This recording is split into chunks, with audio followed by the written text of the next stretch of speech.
let me help you develop a intuition about what it is trying to do.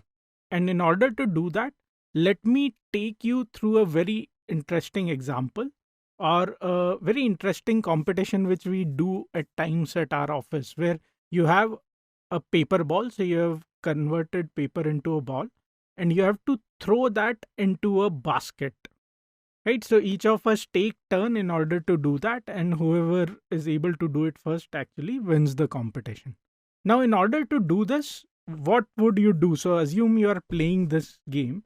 How would you approach this problem? So, typically, what people do is start with a value which they think might be the right strength to throw the ball from the distance where you are standing. So you take a random guess. So in this particular case, let's say you think that if you throw the ball with 30% of your strength, it will reach the basket. And you do that. But what you see is that it actually falls short of basket. So this is the error which you have made, which is represented by the peach color. And what you do is you take this feedback and then adjust your strength accordingly. So because it fell short, you need to increase your strength. And instead of 30%, you think that maybe you can use 50%, and you go and throw the ball with higher strength this time. And let's say that it actually crosses over. So you have missed the basket this time. So what you do is you now adjust your strength back, but not all the way up to 30%, because you know that 30% actually doesn't help you reach the basket. So you make some correction and maybe throw it by 45%, and you end up actually throwing the ball into the basket. You have actually done is you have started to solve the problem by a random initialization, whatever was that number which you thought was the right number to start with. And then you created these predictions, or you created these experiments, took the error or the cost into account to adjust and iterate. And you do this until and unless you are able to send this ball into the basket. Now, gradient descent actually works in exactly the same manner.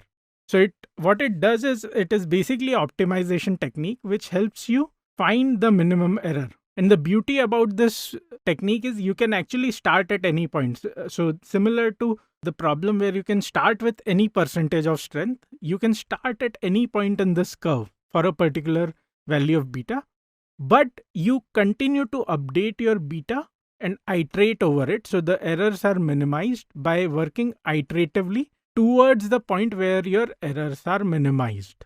So you make a prediction, you see whether the value of error is minimized or not, and then you again go on and update your iteration. So the model optimizes your parameters, and that gives you the optimum value of the beta and the B parameters.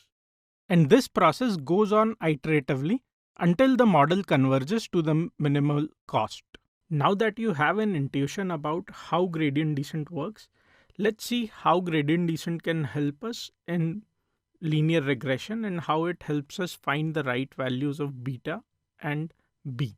So just to do a recap, we saw that gradient descent starts with a random initialization, finding beta and B. So we start by using random initialization. So we can choose any value of beta and B. The initial values don't matter. So for the sake of simplicity, because we use the benchmark models as the starting point, we can choose beta to be close to 0 and B close to the mean of the independent variable. So our starting point is beta equal to 0 and B equal to the mean of the independent variable. So that becomes our benchmark model to start with. Now we can use this model, which is y is equal to B essentially, to build our predictions. On these predictions, we can then calculate the error or the cost. So how do we calculate the cost? The cost is nothing but mean squared error, which is yi hat minus yi. So let's understand what is yi hat. So yi hat is basically the prediction which you have generated for the data point I. So I'm doing prediction minus actuals, squaring it up, and I'm adding this up across all the data points and then dividing it by n. So this is my mean squared error of all the predictions which I have made. So this is equal to my cost. So if this number becomes big, it essentially means that my error is big and my model needs more improvement. And if the cost goes towards zero, which essentially means my predictions are close to the actual values, my model is improving.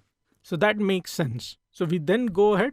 Now y hat is nothing but beta x plus b. So what we can do is we can substitute y hat by beta xi plus b, and this is the resultant equation. Now what we want to do is basically find a way to update our parameters. So let's see what we want to do. We want to find the new values of beta and b, which takes us in the direction of the minimum cost or minimum error. Right? And in order to do that, so let's understand what is happening graphically. So let's say we were at this point, which is almost close to beta equal to 0. Now, because my cost is very high, I want to actually move in this direction where my error is going down. Similarly, if I was on this extreme, I would want to go towards this direction where my cost is again going down. So irrespective of wherever you are, you have to move towards the point of lowest cost. Now, how do we do that? So we take help of partial derivatives. So if you don't know about partial derivatives, I have added a link to notes where you can read about them. But essentially, partial derivatives give you the slope of any line. So what it means is that if I take partial derivatives at this point, it will give me the slope of the tangent at this point. On the other hand, if I take it on this point, it will give me the slope at this point, which would be a negative slope. So what we do is we take partial derivatives of the cost function which we had written, and that gives me this equation. There is nothing, just a partial derivation. And I use this in order to update my parameters. So what I do is I change my beta using the formula beta equal to beta minus alpha, which is the learning rate. So I'll come to a learning rate in a bit, multiplied by the derivative which we just got.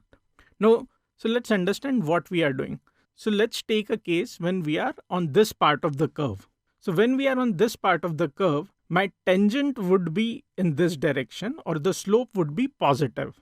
So in this particular equation, what I'm doing is my g is positive, alpha would be positive. So I'm subtracting the value of beta. So I would move in the left direction. On the other hand, if I am on this part of the curve, my slope would be negative. So I'll have g beta as a negative parameter. When that gets multiplied by alpha, it is still a negative number, and negative when gets subtracted, it moves beta in the positive direction. So irrespective of which part of the curve I am, I will move towards the point of lower error. And this process goes on till my gradient at this point becomes 0. So at this point, GB is equal to 0, which is the minimum point. So what happens is this gets converged and we get the value of beta. Now alpha is the learning rate, which refers to the step size by which the value of parameter is getting updated. Or you can say on this curve, by how much should we decrease the value of beta? When the value is too large, the step size is huge, and there is a chance that we might never converge to the minima. On the other hand, if the value is too small, it might take a long time to reach the minima. So just to summarize the entire process, so we start with a random initialization and beta equal to 0 and b equal to mean is a good point to start, but you can start with any point. You then use this equation to create your predictions. So you get y hat, which you use to actually calculate the cost. And then you update that to find what is the value of g beta, which is then used to update the parameters and find the new value of beta. And you do these steps continuously till the time you get a convergence or you get the final value of beta. And that is the point where your cost would be lowest with respect to beta. So this is how you find the point of lowest cost with respect to beta. Now, what do you do in case you have a two-dimensional space? So you have beta as well as b. So in this case, the principle still remains the same. So we are at a point A where the cost is high and we want to move towards point B where my cost is at the minimum. And that is where gradient descent again helps. So the principle still remains the same. So we start with a random initialization, but now we would have two partial derivatives. So the same cost function gets differentiated by two parameters, beta and b, and we update the parameters using the same equation for two parameters, beta as well as b. So this is what gradient descent does. So you tweak your parameters until you find the minimum value, and those are the values of beta and b for which you would get your linear model, which will ultimately be the best fit line.